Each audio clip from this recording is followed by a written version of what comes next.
Remove carcinogens and get your gear compliant clean with Unimac laundry equipment. Find it at alliancelaundry.com/fire.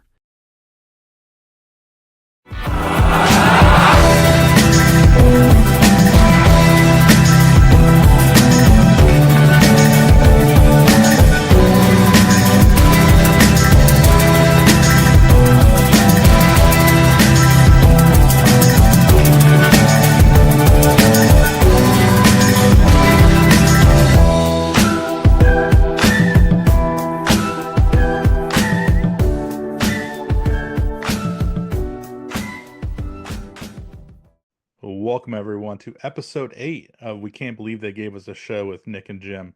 I'm Jim, and I'm Nick. And we are joined today by our good friend Danny Prince. Good afternoon, sir. Good afternoon. How's everybody doing? I hope all well. We are doing good. Oh yeah. That's the most important thing. We had a little bit of delay getting on today, but that's okay. Yes, we did. You were bowling earlier today, and Yes. I asked you. It's funny. I asked you if you bowled a 300. What was your comment? What was your answer for that? I did, but it only took 3 games. Exactly. Oh, sometime when we have time, we'll have Nick tell the story about him bowling a 299. Oh, yeah. Doesn't get any closer. No. And he blew it. Yep. He blew it. People were booing him and everything. They're throwing stuff at him. Anyway, so Nick and I got to hang out with you a little bit last month in Nashville at the FRCE Suicide and Behavioral Health Conference, and we had such a great conversation that we pretty much begged and pleaded for you to come hang out with us in Beaver Creek later this year. But in the meantime, we'd love to just have you on here and just tell us all these different things that you're doing, because it's such good stuff, truly. Oh, it is. It's I mean, I was blessed to get on the fire department. I originally wanted to be a cop, and took all the city tests like everybody else. And you wait and get called, and take the first one that calls you, and then wait to get called by the one you want. So the fire department called me. I said, all right, I'll take that, and then I can switch over. But shortly after I got on the job, I said, well, there is no switching over. I loved it. It was just such a great time, a rewarding time, helping people, and the camaraderie is just incredible. When people don't understand the camaraderie of the fire department, that's nationwide. And it's such a blessing and such a loyalty that people just don't understand. Yeah, absolutely. So you had a pretty long career at the FDNY. Yeah, How long? it's 36 years.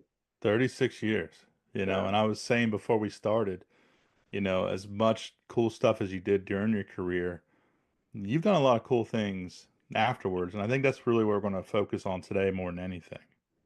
Yes, well, that part of being on the fire department, and they just teach you to do and give, and that was the most important thing to me, was to give back. Oh, and you absolutely are, and we can just kind of dive right into this. Nick, which one do you want to start off with? We have options here. Well, I think one of the most interesting things. Can you tell me more about the Fire Family Transport Foundation that you're involved with? Right, that started back in '93 with a Captain Kincannon, and he started it. The group of guys got together, Joe Valenti and Pat Kincannon, and they said, we got to get some kind of a vehicle to take families back and forth to see their loved ones in the hospital, and mostly the burn center. Back then we had a lot of guys getting burnt, and the burn center was unbelievable, but up in Manhattan, and it's never easy to get to. And you always want to make sure the family's relaxed and not worried about driving, and get them there safe and sound. So Pat started in '93, and typical of firefighters getting together to make a decision, they said, well, what happens if 2 guys get burnt? what happens if three guys? Who gets the car first? And, back and forth, back and forth. And Pat finally said, hey, one car's better than none. So everybody stopped, and that's how we started. Nice. And it's grown since that time. Oh, it has. We wound up having families donate vehicles to the foundation. The Gary Sinise Foundation, they over the years donated 3 vehicles to the foundation. Tunnel to Towers has given us donations to support us. And then again, like the families, there's many families. A lot. Once 9/11 came, and we lost so many firefighters, the 343, and then trying to take care of the families. We had the North Carolina Fallen Firefighters Association donated a few $1 million and 3 vehicles to us. Wow. And yeah, it was amazing, the outpouring, and it's just a great thing. And now the foundation, we have roughly 35, 36 vehicles, and it's great for the retired guys because it gives them a mission to do, and that's important. It's hard to be a firefighter and give you loyalty day in and day out, 24/7, and then you retire, and then there is no more firehouse. And a lot of times guys get into the wrong mode, and they just get depressed. And so having the Fire Family Transport and having them able to help us is a big plus for them and for us. Absolutely. Yeah, that's one of the harder parts. I think both Jim and I can both relate to that of being retired and still having a yearning for service and a connection with the fire service. And that's definitely awesome that you are giving those guys and gals a way to stay connected with their fire family even after their career is over. Right. And it's a blessing, like the individuals, the volunteers. It's all volunteers. Nobody gets paid. And a lot of these fellows work with the guys going back and forth. And that's a plus, that you're familiar with the family, you know them, and it's great for the family. They feel a lot more comfortable. And to take the burden of, going back and forth and visiting them in the hospital and even the funerals, the worst day of their lives, we can bring a little enjoyment and less stress. It's so important. That's amazing. And going from, and you got to start somewhere, but at one point, one car was enough. And you fast forward a couple decades and you got 36 of them. Yeah.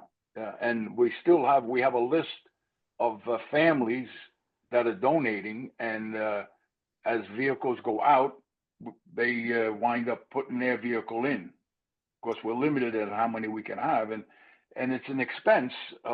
We have to pay the insurance, the Easy Pass, the fuel, the maintenance. We keep right now we have 12 vehicles that we keep. The other ones are given to the city, and they maintain them. But just our fleet that we keep, roughly is about $500,000 a year.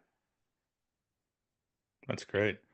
Well, that's not great. That's still a pretty big expense. Yes. There is, correct me if I'm wrong, there's a website that everybody can go and check that out and actually make donations there if they'd like. Correct. That's firefamilytransport.org. And there's different websites on there where you can make a donation, and that would be greatly appreciated. I will make sure to put that in the show notes, and all of our listeners and viewers can hopefully throw some money your way and help out. That would be great. So, the other thing that we saw when we were in Nashville, and I still, like, I was talking to my son actually earlier today, like, I remember holding these and just having goosebumps. Could you talk about the Spartan sword and axe? Yes. We, right after the troops started coming back to Walter Reed, we had a whole group of firefighters and police officers that would go down numerous times a week and visit the troops and see what they needed, see what we could do. And I had a big bin of steel from 9/11 when they would cut numbers or letters or crosses, stars of David, whatever. It was so sacred. Whatever was left over that couldn't be used, we put in these bins. And we would take that down to Walter Reed and Fort Belvoir, and we'd ask the warriors, would they like a piece of steel? And they all say the same thing. Yes, I joined because of 9/11. And we would give them the steel. They could pick whatever they wanted. They put back pieces and back and forth. And down there, we met Boone Cutler, who was, I believe, from 2007 to 8. And he was talking to his roommate about suicide. And they said, yes, we think about it. We think about it. And Boone said, we got to come up with something. And he came up with a simple 2-sentence pledge. I will not harm myself. I will not take my own life in my own hands until I talk to my battle buddy first. My mission is to have a mission for my warfighter family. So with this, we said, why don't we get together, a Marine Corps retired Colonel Steve Daniluk and Boone, and we said, get this steel that these warriors have touched that came from 9/11 and make a sword, a Spartan sword that we could take pledges on. So that's how that came about. And this sword goes all over the country for the ceremonies and bringing awareness of suicide and veterans and first responders taking the pledge. We were talking, he says, well, we should do something for first responders. So we had an axe from 9/11, the axe head, and we took that and some steel from 9/11. We gave that to a warrior out in Washington State, and he made a beautiful axe, and it's the Spartan axe, and that goes around, and this the same thing again, bringing awareness of suicide with first responders. So it is so powerful. And it is. It is. I mean, and Nick, you can back me up with this too. Like, I can't imagine being, the person who forged this stuff. Because I'm a fan. That's why I was talking to my son about it. Because he really likes. We both like Forged in Fire. So and to just to think of the responsibility of here you are, you're given a piece of World Trade Center steel, and you're making this beautiful piece. You know what it's going to be used for, but like the pressure of not screwing this up Oh, is like that would be so hard to do because of just again the significance. And I've seen, I mean, on every show that they do, somebody screws up something, they have to start over. You can't do that with this. It has to be perfect the first time. And yeah, and they it is. are. And they are. Yeah, That's the they nailed it. incredible, amazing thing. And again, just holding this and what has been done, it's really just impactful. Oh, it is. And the axe actually has 417 folds in it. And that represents each one of the first responders that were murdered on 9/11. And the work that he put into it is just incredible. It is. And for all you out there, I know we're working on getting this to our conference in October in Beaver Creek, and man, you'll have an opportunity there to hold these and have that same feeling that Nick and I had back in Nashville in April. Yeah, Was I it had an April or incident. March, whatever it was. But yeah, I had an incident out in Oklahoma. I went out to a TWU Veterans Convention, and a couple of hundred veterans there, and we took the pledge. And afterwards, an individual came up to me and he says, "I just want to tell you, you saved my life." And I, oh, I'm glad. He says, "No, literally." He says, "I get together once a month with my buddies at the VFW post, and I was saying goodbye to them yesterday, and really meaning goodbye. And I saw the flyer about what you were doing today, and he said, I wanted to come to this just to see it." And he did, and I still get goosebumps when I think in what transpired with him telling me the story.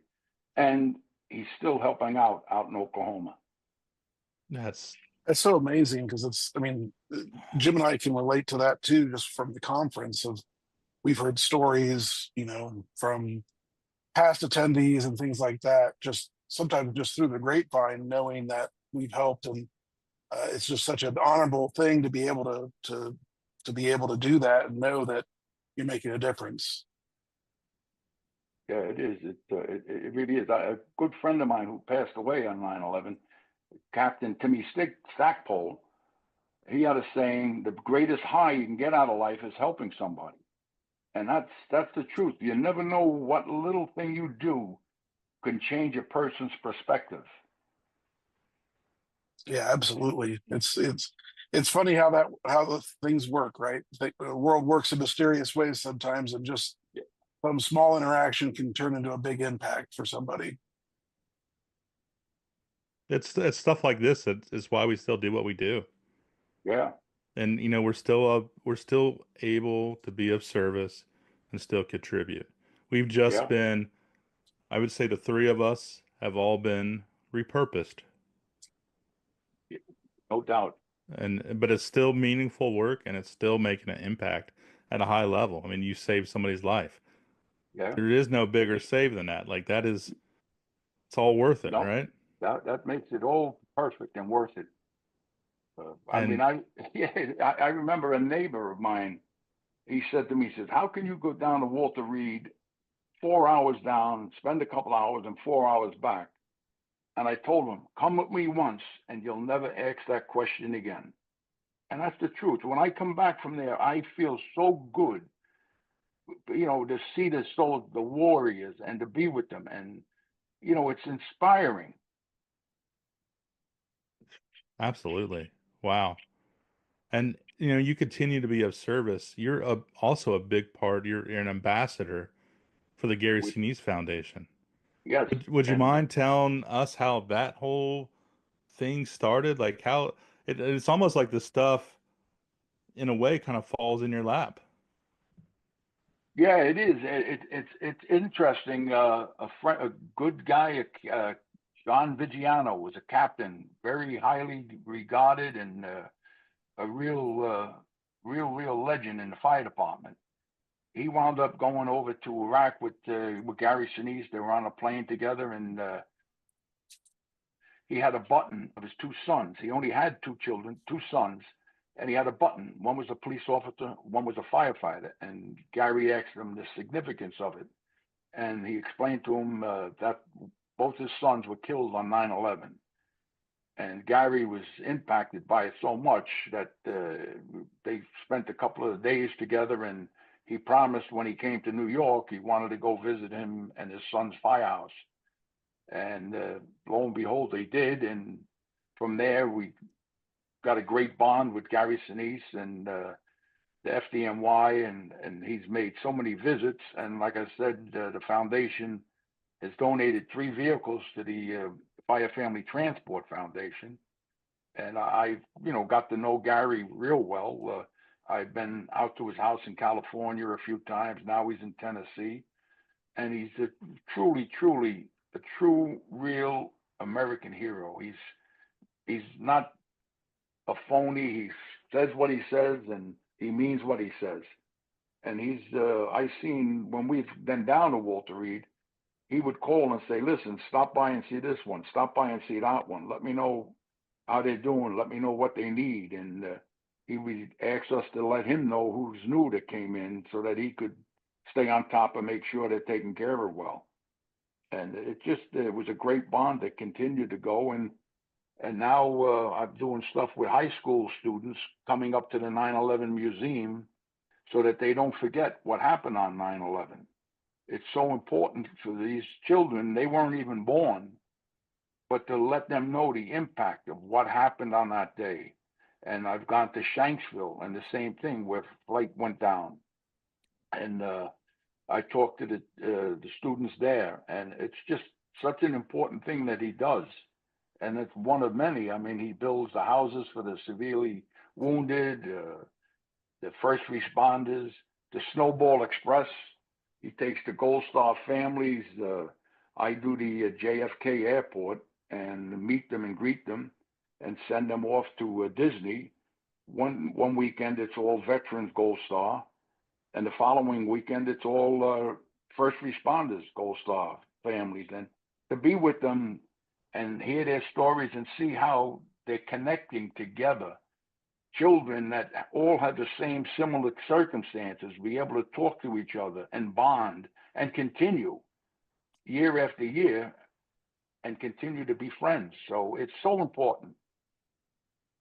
Yeah, it's one of our actually local Jim and I's acquaintances. He lost her husband to cancer from the fire service, and she's been fortunate enough to go on the Snowball Express with her kids down to Disney. And I know it's meant a lot to them to be able to do that. So it's such a powerful thing that you guys are being able to do with the foundation. I went to Disney. It's been about 2 years ago, and it was the same weekend as and seeing everybody with the red shirts. I mean, man, knowing the extent of why they're there is pretty heavy, but it was also really great to see the smiles on the family. Yes. Like it's a great thing, and I was glad to to see it kind of firsthand. And it just so happened that randomly I was there during that time. But good stuff. I know, Nick, I know you got to get out of here. You got a meeting. Yep. Do you got any final words for Danny other than see you here in October? Looking forward to that. Yeah, no, I think it'll be great to have you. It's obviously you're doing so much for veterans and the fire service, the Gary Sinise Foundation, and Fire Family Transport, and Spartan Sword and Axe. It's going to be an honor to have you in Beaver Creek. I'll be glad to see you down there. Sounds good. Enjoy the rest of the day. All right, Danny, thank you again. I'll put all the information in the show notes. But once again, thank you, Danny Prince, retired FDNY, but he's been repurposed and he's doing 1,000 other things that are still contributing to society and making it better. Thank you. God bless. Thank you.